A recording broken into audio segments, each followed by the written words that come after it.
તો લક્ષણોમાં જે બીજાણુ પર્ણ બનાવ્યા છે, બીજાણુ પર્ણ જે જોવા મળે છે તેમાં ખાસ એ લોકો પ્રકાશ સંશ્લેષી હશે. પણ અહીંયા બંને ઓપ્શન જે આપણી પાસે કે જે જન્યુજનક છે તે સ્વતંત્ર બી હોઈ શકે અથવા તો પરોપજીવનમાં પણ હોઈ શકે. બાહ્ય બીજાણુ હોય છે કારણ કે બીજાણુ જનન બહારની બાજુ થતી હોય છે. જે વાત કરી રહ્યો તો ખાસ તમને કે અંકુરણથી જન્યુજનક બનવાના છે. યસ, એ ડિસ્કશન થઈ ગયું. આપણે સૌથી મર્યાદિત વિવરણ ધરાવતી, આવો ક્વેશ્ચન બેટા પૂછાય તમને એમસીક્યુમાં કે નીચે પૈકી સૌથી ઓછું વિવરણ ધરાવતી વનસ્પતિ કઈ? તો લખવાનું છે ત્રિઅંગી.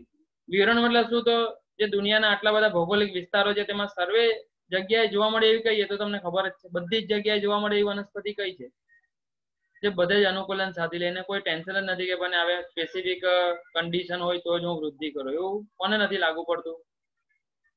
સૌથી વધારે અનુકૂલિત વનસ્પતિ કઈ? બરફમાં પણ જોવા મળે, પાણીમાં પણ જોવા મળે. પાણીમાં નદીનું પાણી હોય કે ખારું પાણી હોય, જમીન પર પછી જંગલની જમીન હોય, ઘાસના મેદાન હોય, પહાડી જમીન હોય, એવી બધે જ જોવા મળે. તે લીલ નહીં, આવૃત બીજધારી.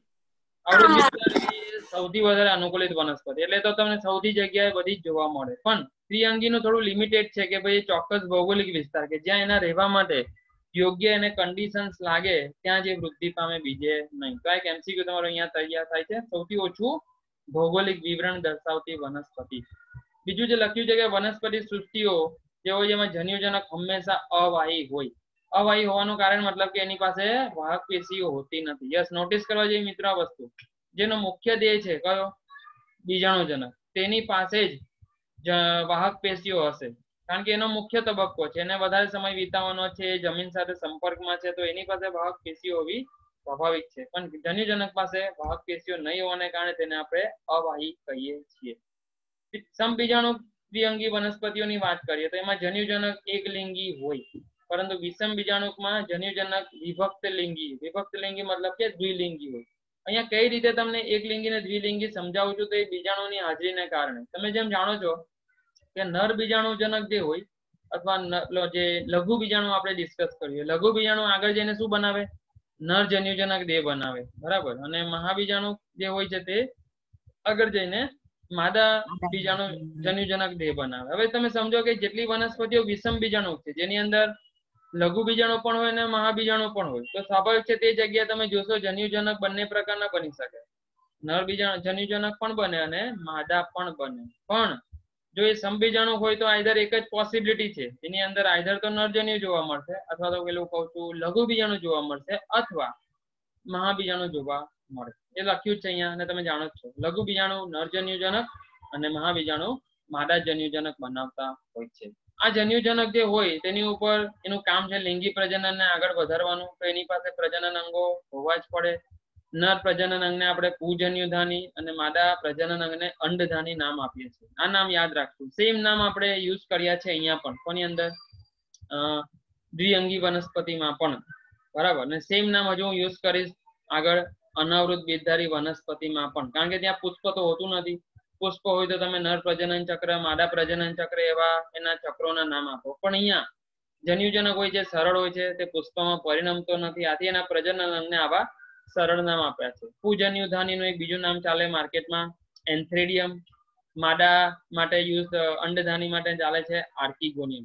તમે એવું બુકમાં ભણી ગયા કે જે આ જે હોય છે તે કપ આકારનો હોય છે, ખબર છે? અંડધાની અથવા જે આર્કિગોનિયમ હોય છે તે કપ આકારનો હોય છે, એની અંદર માદા જન્યુ પડેલું હોય. જ્યાં સુધી નર જન્યુ અંદર જાય ને ત્યાં પછી યુગ્મન જ બનાવી દે. સાઇનગેમી ફલનની પ્રોસેસને આગળ વધારે. ચલજન્યુઓ કુંતલી અને બહુ કસાધારી હોય. મિત્રો બહુ જ ઇમ્પોર્ટન્ટ સેન્ટેન્સ, અંડરલાઈન કરજો અને યાદ રાખવાનું છે તમારે. આના જે ચલ પૂજન્યુઓ છે એટલે કે પૂજન્યુ જે છે જેને આપણે એન્થ્રોઝોઇટ્સ કહીએ છીએ. શું કહેવાય અંગ્રેજીમાં? એન્થેરોઝોઇટ્સ. ગુજરાતી યાદ રાખો, ઘણું છે હમણાં. ચલ પૂજન્યુ, એ ચલ પૂજન્યુ કુંતલી હોય, એનો આકાર કુંતલ જેવો હોય છે, કુંતલ આકારનો હોય છે અને ઘણી બધી કસાઓ ધરાવતા હોય છે, બહુ કસાધારી હોય છે. અપવાદ જુઓ, આ અપવાદ ક્વેશ્ચનમાં પૂછાતા હોય છે કે ભાઈ સેલાજીનેલાના ચલબંજન્યુઓ ત્રાક આકારના હોય. તો હવે છે ને આ બધું કેવી રીતના આવશે તમને ક્વેશ્ચનમાં? આમાં છે ને ડાયરેક્ટ નહીં પૂછાવ કયા આકારના હોય. આ છે ને પેલું મેં તમને કીધું કે ભાઈ નીચે પૈકીનું સાચું વિધાન ઓળખો. તેમાં આ બધા સેન્ટેન્સ લખેલા હોય, એકાદ રોંગ લખ્યું હોય એટલે એકાદ રાઈટ લખ્યું હોય તો એકાદ રોંગ લખ્યું હોય, કારણ કે બંને રીતે પૂછી શકાય. કયું ખોટું છે તે ઓળખો અને કયું સાચું છે તે ઓળખો, એવા ક્વેશ્ચન. તો અહીંયા લખ્યું હોય ચલપૂજનીય ત્રાક આકારના છે, એ યાદ રાખવાનું છે. કાલે ઉઠીને હું બીજો કઈ આકાર લખી દઉં તો એ સેન્ટેન્સ ખોટું થઈ જાય. તો સેલાજીનેલાના ત્રાક આકારના હોય, લાઇકોપોડિયમના અલ્પવિરામ આકારના હોય છે અને દ્વિકસાધારી હોય છે. જનરલી બીજી બધી વનસ્પતિમાં એટલે કે ત્રિઅંગીની જે હોય છે તેમાં બહુ કસાધારી ઓપ્શન છે, પણ સેલાજીનેલા અને લાઇકોપોડિયમ જે આપણે જટિલ કક્ષાની છે અથવા વિષમ બીજાણુ પ્રકારની છે તેમાં તમે જોશો તો એ દ્વિકસાધારી હોય છે, બે કસા ધરાવે અને આકારમાં બી થોડું વેરિએશન છે. એકમાં